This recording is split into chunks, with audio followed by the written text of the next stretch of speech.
तो रूस का विध्वंसक प्रहार यूक्रेन के खिलाफ एक बार फिर से शुरू हो गया है। इस बार अमेरिकी हथियार को तबाह किया गया। एक तरह से अमेरिका को ये बड़ी चुनौती। रूस के हमले में यूक्रेन को भारी नुकसान पहुंचा है।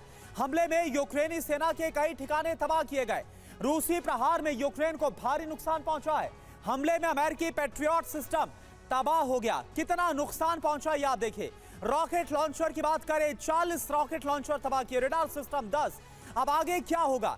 यूक्रेन को और पैट्रियट भेज सकता है नेटो, ये जानकारी सामने आ रही है। और अब आपको ये भी बताते हैं कि आखिर यूक्रेन के लिए जो पैट्रियट सिस्टम है वो आखिरकार कितना जरूरी है, क्योंकि हालात और ज्यादा विध्वंसक होते जा रहे। कुछ दिन पहले इस्तांबुल में जरूर यह कोशिश की गई ताकि शांति बहाली की जाए, लेकिन ऐसा कुछ नहीं हो रहा। सब कुछ फेल साबित हो गया है और बारूद बरस रहा है। यूक्रेन के लिए पैट्रियट क्यों जरूरी है? रूसी हमले से बचाने के लिए यूक्रेन को रक्षा कवच की जरूरत है। मिसाइल हमले से यूक्रेन को भारी नुकसान होता है। रूसी ड्रोन भी यूक्रेन में भारी तबाही मचाते हैं पैट्रियट सिस्टम से। UEN Jaipur is a perfect target for prospective students aspiring for good jobs, good education with future-ready skills. Ukraine 80% हमलों को नाकाम कर सकता है। अब पैट्रियट की ताकत आप देख लीजिए। 160 किलोमीटर दूर तक मिसाइल ट्रैक करता है रडार। 9 सेकंड में मिसाइल लॉन्चर रेडी हो जाता है। लॉन्चर में 16 मिसाइल पलक झपकते ही टारगेट को ध्वस्त कर देते। सुमित इस वक्त हमारे साथ मौजूद है। सुमित, एक बात बताइए, अमेरिका भी तमाम कोशिशें कर चुका है ताकि किसी तरह से जो युद्ध इस वक्त है, जो देखा जा रहा है, उसको शांत किया जाए रशिया और यूक्रेन के बीच में, लेकिन तमाम कोशिशें धराशायी साबित हो गई हैं। अब आगे क्या होता हुआ आप देख रहे हैं? देखिए, बिल्कुल धराशायी इसलिए हो रही है क्योंकि अमेरिका भले ही ये दावा करता हो कि उसने यूक्रेन को प्रेशराइज किया है, दोनों देशों को, रूस यूक्रेन को मिलवा रहा है, लेकिन सबसे कमाल की बात, सबसे अजीब बात यह है कि अमेरिका अभी भी यूक्रेन को हथियारों की सप्लाई कर रहा है। हथियारों की सप्लाई अमेरिका के अलावा नाटो देशों से भी हो रही है। तो ये जब तक यूक्रेन को चीज़ें मिलती रहेंगी तब तक यूक्रेन नहीं रुकेगा। और यूक्रेन भी अगर आप देखें, रूस भले ही कुर्स्क के अंदर या दूसरे जगहों के अंदर अपने इलाकों को खाली करा रहा हो, लेकिन यूक्रेन की न्यू स्ट्रैटेजी, यानी हर रोज एक नई स्ट्रैटेजी होती है कि अलग से एक और इलाके पर कैप्चर कर ले। और शायद यही वजह है कि युद्ध हर बार बढ़ता जा रहा है और दोनों ही देश लगातार अपने मोर्चों से पीछे हटने की बजाय नए मोर्चों को खोलते जा रहे हैं। बिल्कुल बिल्कुल सही बात है। और जो तस्वीरें सामने आ रही हैं, जो खबरें सामने आ रही हैं, वो यही बता रही हैं कि ये जंग और ज्यादा बढ़ती दिख रही है। डोनेट्स्क में यूक्रेनी सेना ने देखिए हमला किया है। हाइमार्स मिसाइल से अटैक किया गया। रूसी ठिकानों को बनाया गया निशाना। रूस का दावा, रिहायशी इलाकों पर किया गया अटैक। ये देखिए तस्वीरें।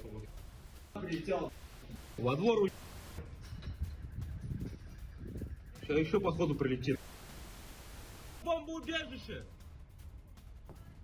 ये तस्वीरें आपको दिखा रहे हैं और जानकारी ये मिल रही है, दावे ये किए जा रहे हैं कि कई रिहायशी इलाकों को भी बनाया गया है निशाना। अब आपको बताते हैं कि डोनेट्स्क दरअसल यूक्रेनी इलाका है, लेकिन पिछले 1.5-2 सालों से यहां पर रूस का कब्जा है। रूसी कब्जे को छुड़ाने के लिए यहां जंग चल रही है और इसीलिए यूक्रेनी सेना ने डोनेट्स्क पर हमला किया है। डोनेट्स्क में हाइमार्स मिसाइल से अटैक किया गया है। यूक्रेन की 23rd 31st ब्रिगेड का यह हमला था।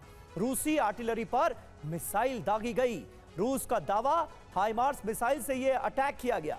मिसाइल हमले में कई इमारतों को नुकसान पहुंचा है और तो और 2 लोगों की मौत हो गई है। 8 से ज्यादा लोग घायल बताए जा रहे हैं। ये इस वक्त स्थिति है डोनेट्स्क में। तबाही की ये तस्वीरें, रिहायशी इलाकों में ये खतरा जो फैलता जा रहा है बड़े पैमाने पर। Lieutenant general VK Chaturvedi ji, आप किस तरह से इसे देख रहे हैं? ये जंग कहां जाती दिख रही?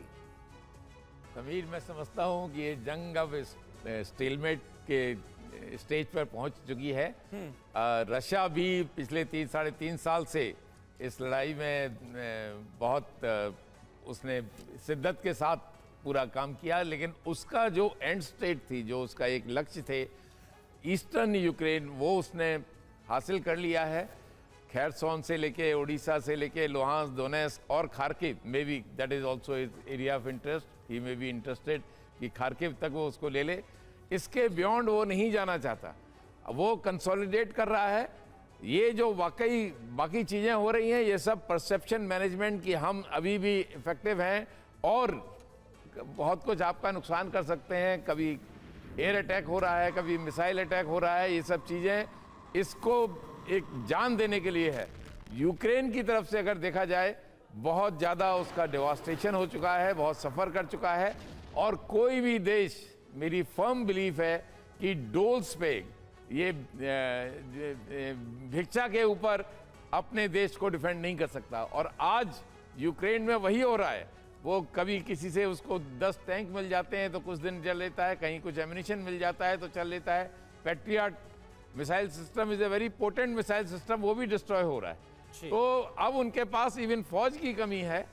ये एक ऐसी स्टेज है जहाँ पे मैं नहीं समझता कि अब इसके बियॉन्ड जाएगा, लेकिन इस तरह के पिन प्रिक्स चलते रहेंगे। अमेरिका ये दिखाता रहेगा कि सीज फायर की कोशिश कर रहे हैं, और वो मेरे ख्याल से नहीं सफल होगा। जब कोई ऐसे देश जो वाकई में इंटरेस्टेड हो शांति में, वो इसमें आते हैं, आगे आएंगे, तब इसका अंत होगा। और यानी वीके चतुर्वेदी सर, एक बहुत बड़ी आप यहाँ पर बात कर रहे हो। इससे सवाल ये भी उठता है अमेरिका को लेकर कि क्या वाकई में अमेरिका सीरियस है कि शांति बहाल हो, या फिर सिर्फ दुनिया के सामने दिखावा किया जा रहा है जो डोनाल्ड ट्रंप कर रहे हैं। अब देखिए एक और बड़ी खबर, यूक्रेन सीमा पर बफर जोन बनाएगा रूस। सीमा सुरक्षा के लिए बफर जोन बनाया जाएगा। सुमी में रूसी सेना का सैन्य अभियान तेज हुआ है। समस्याओं का निपटारा करने में जुटी है रूसी सेना। पुतिन ने बफर जोन बनाने का ऐलान किया है।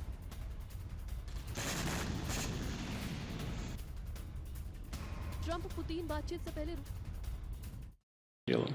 Причем цели противник выбирает, как правило, не имеющие военного значения.